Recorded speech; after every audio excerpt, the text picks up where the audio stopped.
Sing lagi pada turu kaget tangnya yen wis tangi kagen dodoka yen wis dodok kagen berngengeng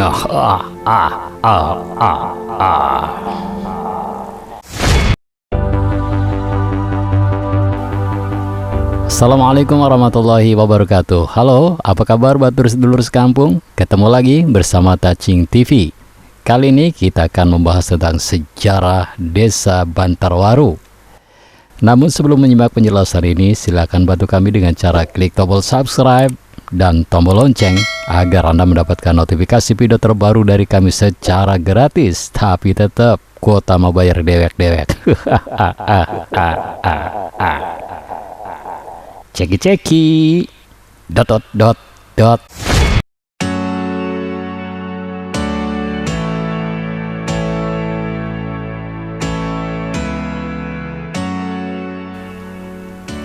Pada tahun 1482 di Desa Kedongdong diadakan pesta Raja Parademang dan Kompeni Belanda yang menjadi raja atau sultan di Kesultanan Cirebon. Pada waktu pesta, Raja Syekh Ngora dan Syekh Bentong menyerang Belanda dibantu oleh rakyat sekitarnya. Lokasi perang di lapangan Tegal Bersih sebelah barat Desa Kedongdong dan sekarang termasuk wilayah Desa Kodasari dan Susukan. Peperangan yang sangat tidak seimbang ini antara jumlah Kompeni Belanda dengan pasukan Syekh Ngora dan Syekh Bentong, sehingga pasukan Syekh Ngora dan Syekh Bentong mengalami kekalahan.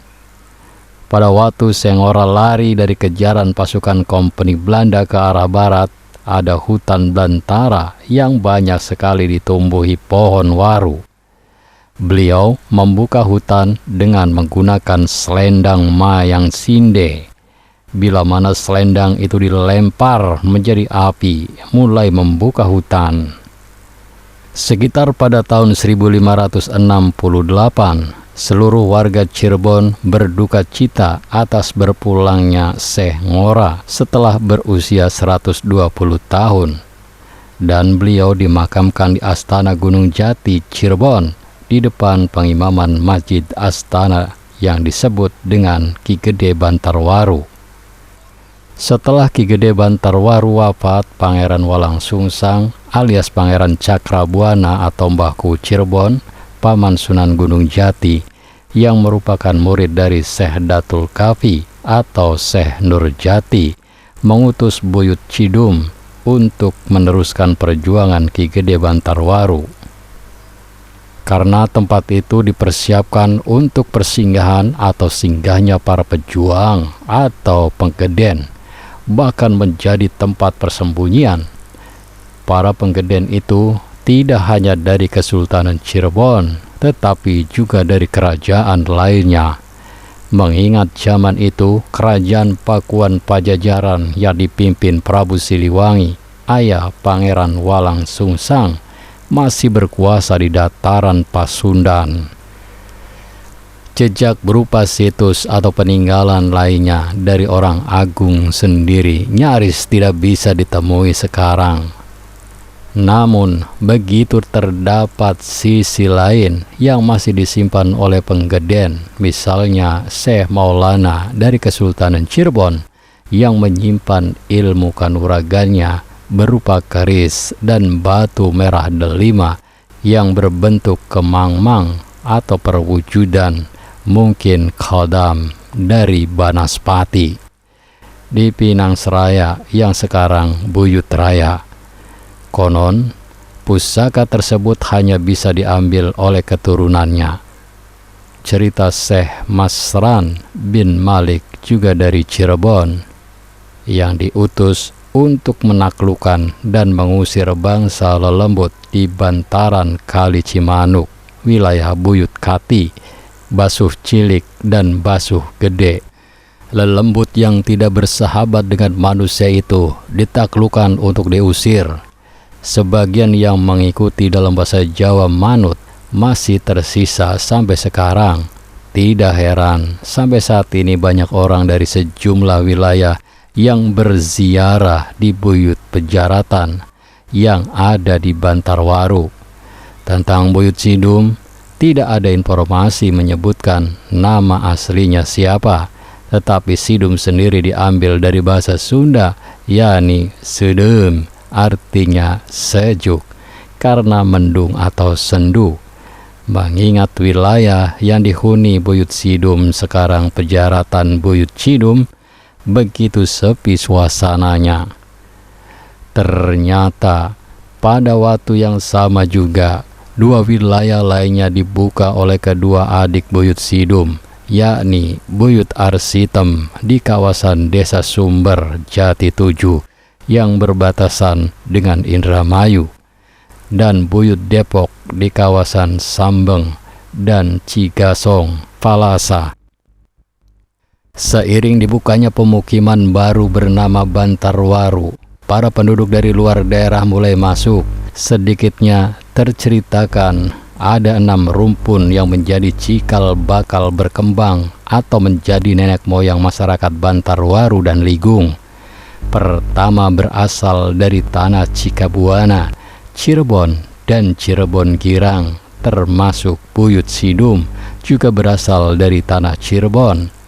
Rumpun Galunggung yang datang dari tanah Sunda juga banyak migrasi ke Bantarwaru.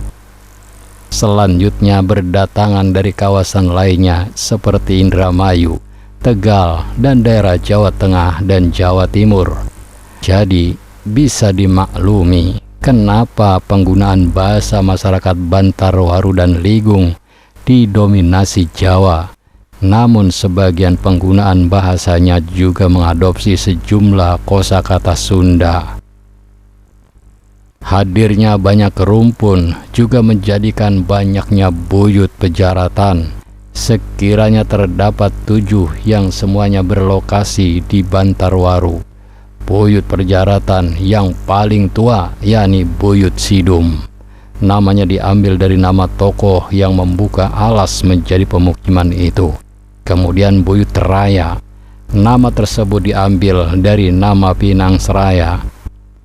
Tidak nyata siapa orangnya, tetapi diceritakan orang agung sakti yang pernah tinggal. Lantas namanya dijadikan nama pejaratan.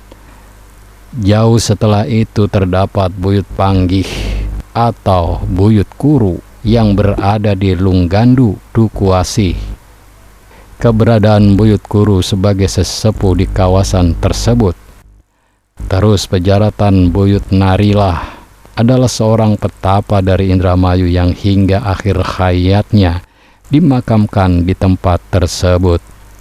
Adapun Buyut Kati, namanya diambil dari saudagar beras yang bernama Khatijah, atau mungkin saja diambil dari sebuah alat untuk menakar beras yang biasa disebut dengan kati, yang dimakamkan di lokasi tersebut.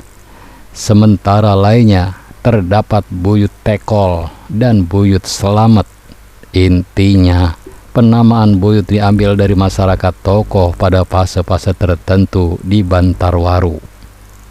Mengenai pemisahan kawasan sendiri, baru belakangan dilakukan menjadi 2 wilayah. Pada masa Buyut Sidum dan sesudahnya hingga paling tidak masa kemerdekaan. 2 kawasan tersebut masih menyatu. Namun begitu, muasal perbatasan Bantarwaru Ligung, yakni Kalimati, yang sekarang Kalimati itu sudah ditutup. Namun seiring waktu dirubah perbatasannya, yakni Kali Cikeru.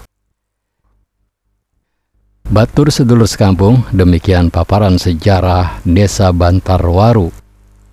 Saya yakin Anda memiliki pendapat yang berbeda. Oleh karena itu, jika ada perbedaan atau ingin melengkapi sejarah ini, silakan tulis di kolom komentar dengan bijak. Terima kasih telah menyimak video ini sampai selesai. Jangan lupa bantu kami dengan cara klik tombol subscribe, like, komen, dan share sebanyak-banyaknya. Ingat, tetap meduluran aja pada tukaran. Wassalamualaikum warahmatullahi wabarakatuh.